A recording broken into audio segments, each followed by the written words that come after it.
नमस्कार, स्वागत है आपका। मेरा नाम है विपिन बेबाक। लोकसभा चुनाव को लेकर मायावती ने बड़ा ऐलान किया है। उन्होंने इंडिया और एनडीए दोनों अलायंस में जाने से इनकार किया है। उन्होंने कहा है कि बसपा अकेले चुनाव लड़ेगी।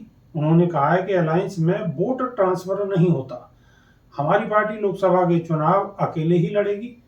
मायावती ने कहा है कि हम इंडिया अलायंस में शामिल नहीं होंगे। बसपा चीफ ने कहा है कि हमारी पार्टी किसी भी गठबंधन में शामिल नहीं होगी। हमारी पार्टी लोकसभा के चुनाव अकेले इसलिए लड़ती है क्योंकि इसकी कमान एक दलित के हाथों में है। उन्होंने कहा है कि हमारी पार्टी लोकसभा चुनाव अकेले लड़ेगी, हम किसी गठबंधन में नहीं जाएंगे। साल 2007 की तरह हमारी पार्टी लोकसभा में भी बेहतर परिणाम देगी। हमारी पार्टी का सर्वोच्च नेतृत्व एक दलित के हाथ में है।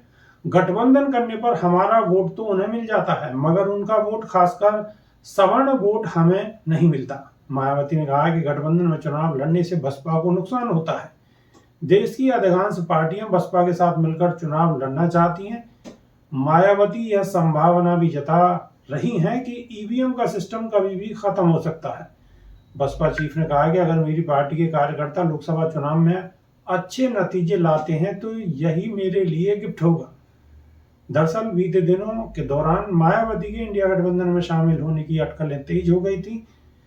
तब यूपी कांग्रेस के प्रभारी अविनाश पांडे ने कहा था कि गठबंधन के लिए समन्वय समिति बात कर रही है। हालांकि क्या बात हुई मुझे नहीं मालूम, लेकिन बीएसपी को इंडिया गठबंधन में लाने का प्रयास किया जा रहा है। आपको बता दें, मायावती के बयान से स्पष्ट हो गया है कि वो किसी गठबंधन का हिस्सा नहीं होंगी और बीएसपी आगामी चुनाव अकेले दम पर लड़ेगी। वहीं इसके ऐलान से इंडिया गठबंधन को भी झटका लगा है।